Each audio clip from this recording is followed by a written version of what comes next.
Bonjour, je suis tellement ravie de te retrouver pour cette vidéo aujourd'hui en plein milieu d'une rizière pas très loin d'Ubud à Bali. Alors pour cette vidéo aujourd'hui, j'ai envie de te parler des relations, de nos relations de cœur à cœur, celles avec les personnes qui nous sont les plus proches, que nous aimons plus particulièrement.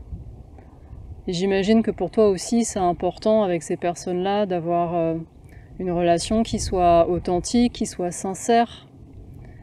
Et la question que j'aurais envie de te poser, c'est comment tu vis ça? Est-ce que c'est toujours si facile d'oser exprimer ce que tu ressens, dire ce que tu penses, y compris si tu imagines qu'en face ça va peut-être pas forcément être bien reçu, ou si tu imagines qu'en face peut-être les ressentis sont différents, ou la vision des choses est différente? Est-ce que tu oses exprimer qui tu es dans tes relations vraiment de manière authentique? Est-ce que tu oses la vulnérabilité? C'est pas si facile, hein. Ça j'en sais quelque chose. Donc dans cette vidéo, j'ai envie de regarder avec toi comment favoriser le fait d'exprimer de la manière la plus authentique possible qui on est, ce qu'on pense, ce qu'on ressent, et comment se libérer progressivement, petit à petit, de la peur du regard de l'autre, tout en continuant à prendre soin de la relation.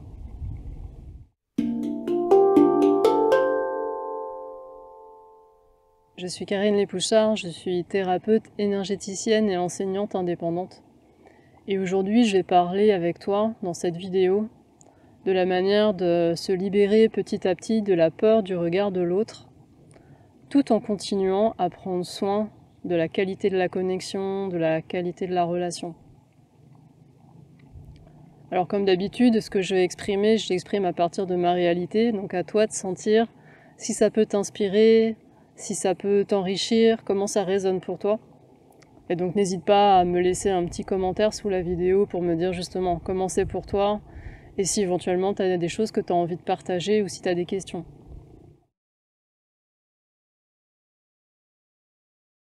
Alors dans ce que j'observe, déjà en moi, et puis évidemment chez pas mal de personnes également,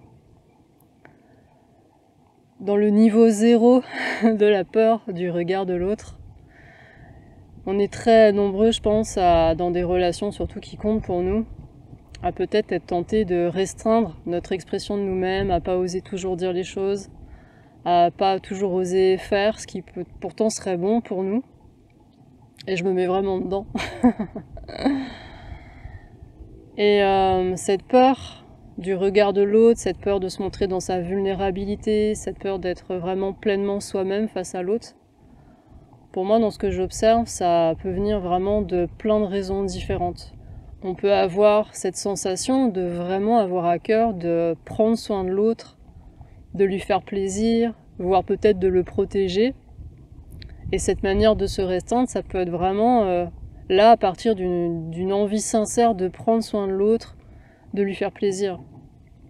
Et puis, il y a des personnalités aussi qui sont plus ou moins orgueilleuses, plus ou moins fières, et pour lesquelles c'est plus ou moins facile d'oser montrer sa vulnérabilité, de se montrer peut-être pas toujours sous son meilleur jour, montrer des émotions qui sont pas forcément toujours très confortables.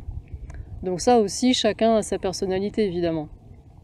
Et puis il y a cette difficulté parfois d'oser se confronter à la différence, parce que parfois justement avec ces personnes qu'on aime, ça peut être dans le cadre d'une relation amoureuse, mais pas forcément qu'une relation amoureuse, ça peut être aussi dans une relation amicale. On aimerait tellement être d'accord sur tout, on aimerait tellement partager les mêmes points de vue, les mêmes sensations, les mêmes sentiments, parce qu'il y a quelque chose de l'ordre de la communion qui est précieux quand on arrive à se rejoindre sur des ressentis, sur des points de vue, il y a quelque chose d'hyper satisfaisant. Et donc à l'inverse, quand ces personnes que l'on sent très proches de soi, on sent qu'elles sont pas d'accord ou qu'elles ont des ressentis tellement différents, parfois pour certaines personnes c'est pas forcément évident de se confronter à cette différence. Et puis au-delà de la confrontation à la différence, il peut y avoir tout simplement la peur du conflit. Se confronter à quelque chose de différent, ce n'est pas la même chose qu'être en conflit. Hein, on peut être en désaccord, penser différemment et sans qu'il y ait de conflit. Mais on peut aussi avoir peur que cette différence aboutisse à un conflit, et donc on peut restreindre son expression pour éviter le conflit. Et puis bien sûr, il y a toutes ces peurs que l'autre, même si on est très proche de cet autre, même s'il y a beaucoup d'amour, on peut quand même avoir peur de ses jugements, de ses interprétations de l'autre. On peut avoir peur de ses éventuelles critiques, on peut avoir peur de ses taquineries, même si on sait bien que c'est pas méchant, mais des fois quand on expose certaines choses de son intimité à l'autre, eh ben on n'a pas envie d'être taquiné, surtout si on a une personnalité qui est susceptible. Et puis il y a cette peur des moqueries. Donc toutes ces peurs-là, évidemment, ça va pas aider à s'exprimer dans sa vulnérabilité, dans son authenticité. Et il y a cette peur, évidemment aussi, de perdre l'amour de l'autre, la validation de l'autre, la reconnaissance de l'autre, voire même carrément la relation. On a peut-être peur que le fait de ce qu'on va dire, de ce qu'on va montrer de soi, bah ça va faire que l'autre va plus avoir du tout envie d'être en relation avec soi. Ça aussi, c'est possible.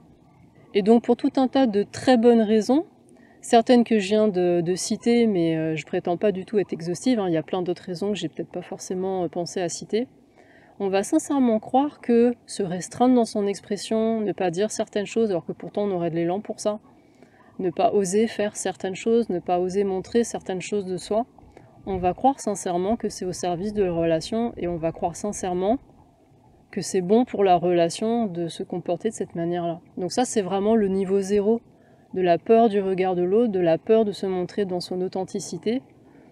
On peut croire un temps dans sa vie que cette stratégie va être au service de la relation, que c'est pour faire plaisir à l'autre et pour préserver la qualité de la relation.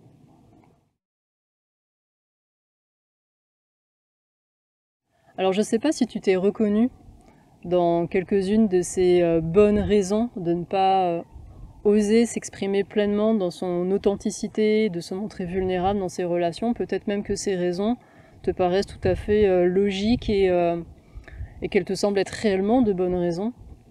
Donc ce que je te propose maintenant, c'est de regarder ensemble quelles sont en fait les conséquences de cette stratégie, de cette manière de ne pas complètement s'exprimer et de ne pas complètement être authentique finalement, de continuer à porter des masques dans ces relations qui pourtant nous tiennent vraiment à cœur.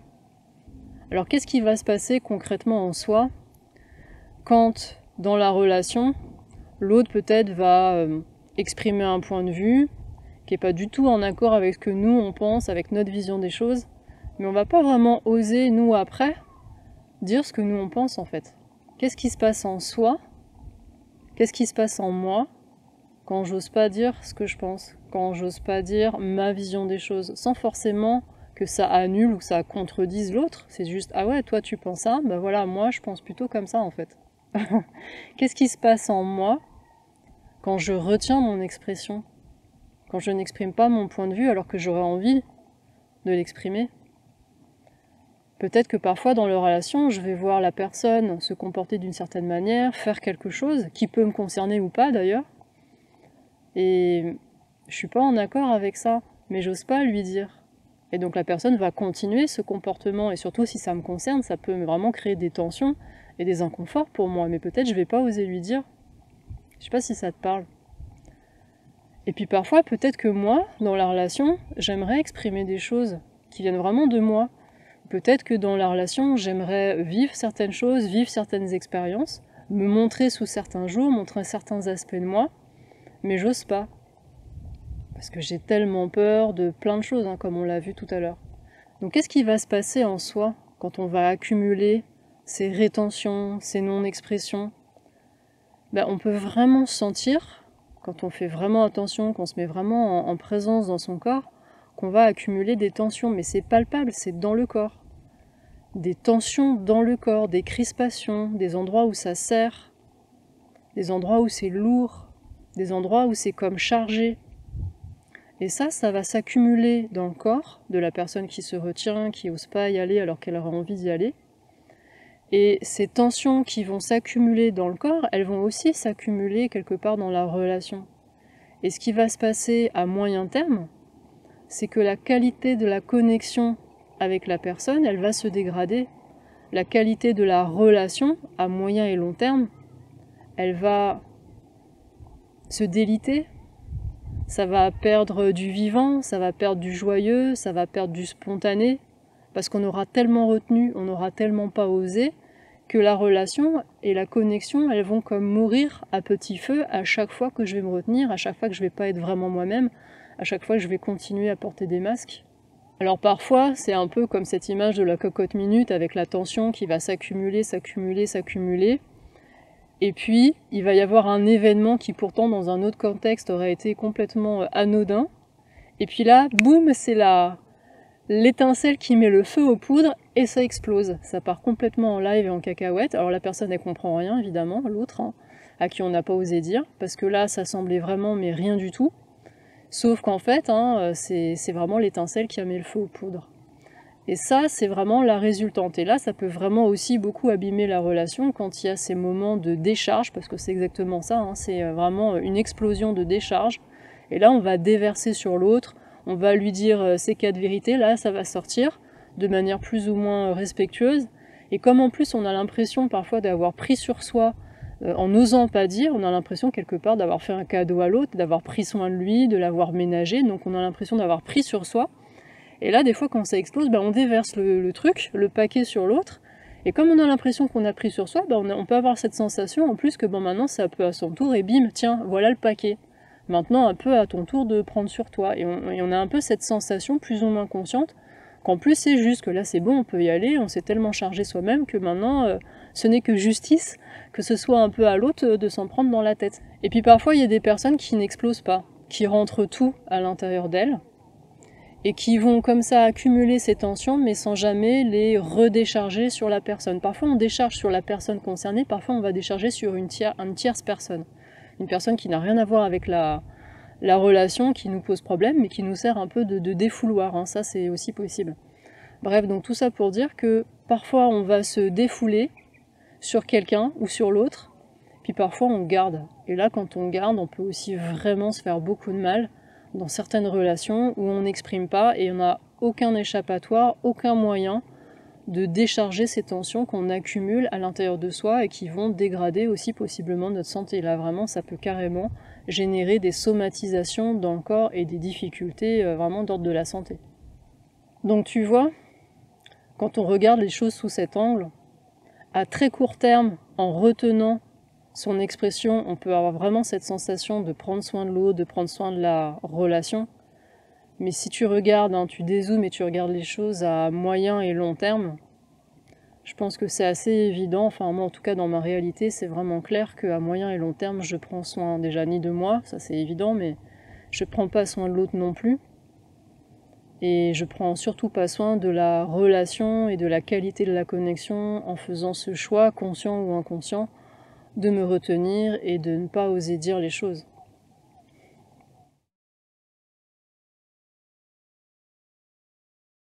Alors le niveau suivant, de la libération de la peur du regard de l'autre, le niveau 1 on va dire, c'est de se dire ok maintenant je suis reconnectée à moi-même, je sais ce que je ressens, je sais ce que je pense, je sais qui je suis, et maintenant je vais le dire à l'autre. Maintenant, j'en ai plus rien à faire de ce que l'autre y pense, de ses jugements, de ses critiques. Moi, je vais lui dire, bien en face, qui je suis. Donc ça, c'est le niveau suivant. C'est quelqu'un qui s'est reconnecté à soi-même et qui est vraiment dans cette démarche de se libérer de ses peurs, dans une démarche d'assertivité, de verticalité, dire voilà, maintenant, voilà qui je suis. Et alors au début de cette démarche, il peut y avoir cet élan et ce mouvement qu'on peut comprendre de dire maintenant ce que l'autre en a à dire, maintenant ses jugements, ses critiques, mais alors j'en ai vraiment mais plus rien à faire. Et là, dans ce mouvement-là, il y a bien à regarder où est la connexion à l'autre, où est la relation avec l'autre. Est-ce que c'est j'en ai rien à faire, mais du coup je coupe la relation ? C'est-à-dire que je m'intéresse même plus finalement à l'autre, à sa disponibilité, à ce qu'il est prêt à entendre, à ce qu'il vit, à ce qu'il ressent. Est-ce que je m'y intéresse encore à ça ou pas ? Et ça, c'est à bien regarder parce que parfois, dans ce mouvement premier de voilà, maintenant je vais dire qui je suis, j'en ai plus rien à faire, il y a aussi j'en ai plus rien à faire de l'autre. Et on peut avoir comme ça ce mouvement de réaction, qui est encore un mouvement de réaction, où on se coupe de la connexion avec l'autre. Et ça, c'est assez subtil. Et c'est vraiment à ressentir. Parce que se libérer de la peur du regard de l'autre, s'il n'y a plus de regard de l'autre parce qu'on a coupé, ben c'est pas être libéré de la peur de l'autre. S'il n'y a plus de connexion, s'il n'y a plus de relation, il n'y a plus de regard de l'autre sur soi. Donc ça, c'est vraiment à regarder, voilà, dans la manière dont je vais m'exprimer, dont je vais me poser dans la relation. Est-ce que je m'exprime comme ça juste à partir de qui je suis, de ma réalité, et puis l'autre, voilà, rien à faire. Ou est-ce qu'il y a encore de la place pour la relation et pour la connexion? Et ça, voilà, c'est vraiment à regarder. Et pour moi, le niveau encore au-dessus de ce chemin, de se libérer de la peur du regard de l'autre, c'est de devenir capable d'exprimer qui je suis, ce que je ressens, ce que je pense, vraiment exprimer ma vérité, me montrer tel que je suis, y compris devant le regard de l'autre, mais sans plus en avoir peur. Mais je peux m'exprimer devant l'autre, l'autre il est là, l'autre il est présent, moi je suis présente aussi, mais je ne suis plus dans la peur. Et donc comme je ne suis plus dans la peur, il y a encore cette connexion qui est là, il y a encore cette relation qui est là, et je vais tenir compte de l'autre. Je vais tenir compte de ce qu'il vit, de ce qu'il ressent, de sa disponibilité. Est-ce que c'est le bon moment pour lui d'entendre telle ou telle chose que j'ai envie d'exprimer? Et je vais être capable de tenir compte aussi de lui dans ce que j'ai à exprimer. Non pas par peur, non pas pour lui faire plaisir, etc., mais juste parce que l'autre, il est là, il existe, je le prends en compte, je l'aime d'une manière ou d'une autre, quel que soit le type de relation, il y a une forme d'amour pour cet autre, il y a une forme d'empathie, et le fait que cet autre soit là, qu'il existe, bah, ça m'intéresse, et je suis... Voilà, j'ai cet élan de m'intéresser à ce qu'il vit, à ce qu'il ressent, cet autre, au sens large. Et donc il y a peut-être des choses, en tenant compte de la relation et de ce que l'autre est en train de vivre à un moment donné, il y a peut-être des choses que je vais pas dire finalement. C'est peut-être pas nécessaire. Et ça va, c'est ok, je sens en moi que c'est pas par peur que je ne le dis pas, c'est juste, je sens que ouais, en fait, c'était peut-être pas nécessaire de dire ça. Ou peut-être que je vais sentir que j'ai vraiment besoin de dire quelque chose, mais c'est peut-être pas le meilleur moment, donc je vais dialoguer avec l'autre pour déterminer un moment qui sera meilleur, peut-être plus tard, mais je vais en discuter avec l'autre, je vais prendre l'autre en compte pour qu'il y ait un moment plus tard où je vais pouvoir exprimer ce que j'ai à dire, si je sens que ce que j'ai à dire, c'est vraiment important pour moi. Mais puisque je ne suis plus ni dans la peur du regard de l'autre, ni en réaction par rapport à l'autre, en rejetant et en refusant de prendre en compte ce que l'autre vit et qui il est et ce qu'il ressent, bah c'est beaucoup plus léger, c'est beaucoup plus ouvert. Alors je dis pas que c'est facile, hein, y compris pour moi, il y a plein de moments où c'est très compliqué, mais en tout cas c'est une possibilité que je vois. Et c'est vraiment une possibilité qui est chère à mon cœur parce que pour moi, c'est important, avec les personnes que j'aime et qui sont importantes dans ma vie, c'est important d'avoir une relation qui est authentique et où je ne sacrifie rien, ni ce que moi j'ai exprimé, ni le fait que l'autre soit là et que j'ai envie de le prendre en compte et que j'ai envie d'en prendre soin aussi. J'avais fait une vidéo que j'avais appelée, je crois, Mieux vivre la frustration dans ses relations, et je trouve qu'elle est assez complémentaire avec tout ce que je viens de t'exposer sur la peur du regard de l'autre et cette envie de prendre soin de la qualité de la relation. Donc voilà, je te mets le lien en haut si tu regardes cette vidéo sur YouTube ou dans la description. Je pense que si tu l'as pas encore vue, cette deuxième vidéo sur la frustration dans les relations pourra bien compléter ce que je viens de te dire. Voilà, j'espère que ces quelques pistes de réflexion auront pu t'inspirer pour vivre des relations les plus sincères, les plus authentiques possibles, et je sais bien à quel point c'est pas facile. En tout cas, s'il y a des choses que tu as envie de partager sur ce thème ou si tu as des questions, comme d'habitude, je laisse ouvert l'espace des commentaires là juste en dessous de cette vidéo, donc n'hésite pas à l'utiliser.